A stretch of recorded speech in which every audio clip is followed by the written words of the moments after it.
জয় যিশু।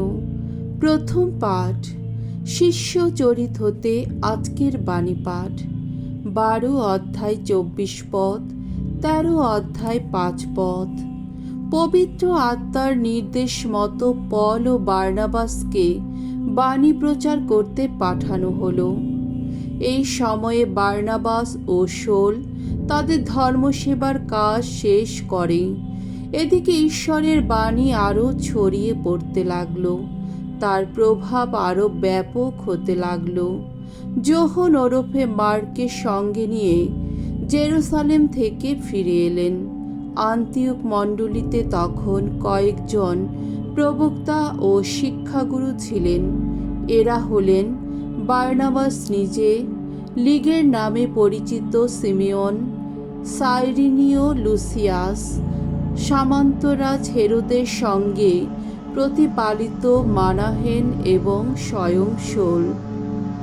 একদিন তারা প্রভুর আনুষ্ঠানিক উপাসনা করছেন এবং উপোস করে রয়েছেন।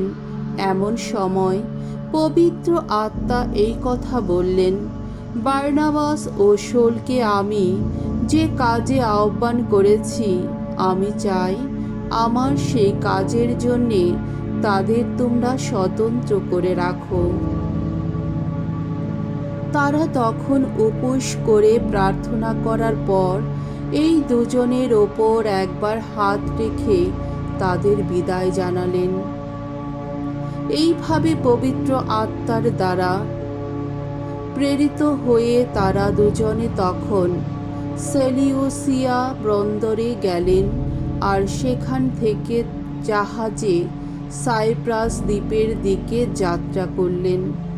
সালামিস নগরে এসে তারা ইহুদিদের বিভিন্ন সমাজ গৃহে ঈশ্বরের বাণী ঘোষণা করতে লাগলেন। যোহনও তখন তাদের সঙ্গে তাদের সহকারী রূপেই ছিলেন। প্রভুর বাণী।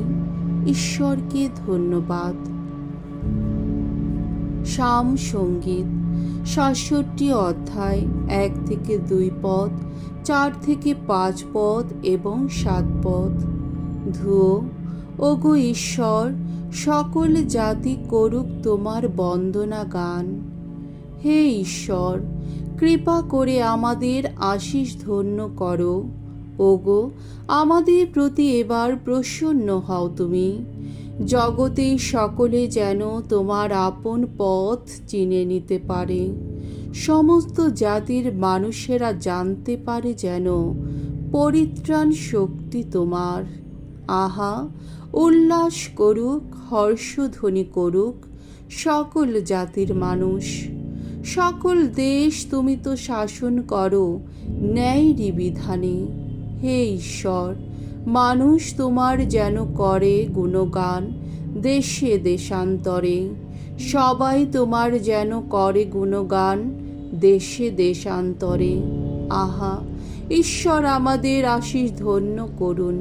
পৃথিবীর সুদূর প্রান্তেও সবাই যেন তার প্রতি দেখায় সম্ভ্রম। বাণী বন্দনা। জয় মৃত্যুঞ্জয়, জয় তোমারই জয়।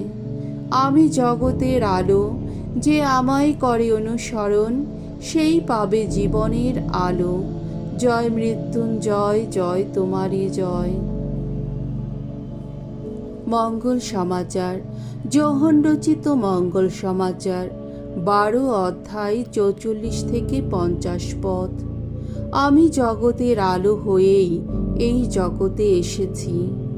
যিশু একদিন জোর দিয়ে এই কথা বললেন, যে আমার উপর বিশ্বাস রাখে, আসলে সে তো আমার উপর নয়, বরং যিনি আমাকে পাঠিয়েছেন তারই উপর বিশ্বাস রাখে। আর যে আমাকে দেখতে পায়, সে তো তাকেই দেখতে পায় যিনি আমাকে পাঠিয়েছেন।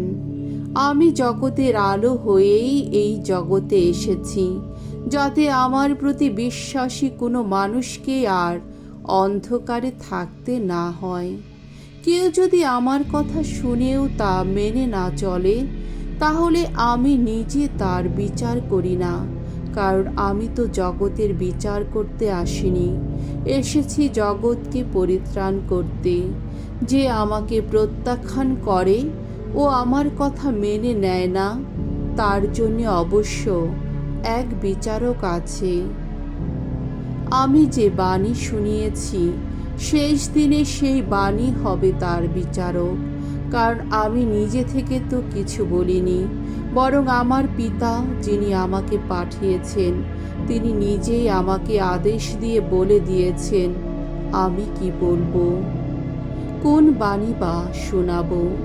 আর আমি জানি তার সেই যে আদেশ, তার মধ্যে নিহিত আছে শাশ্বত জীবন। তাই আমি যা কিছু বলি পিতার কথা মতোই তা বলি।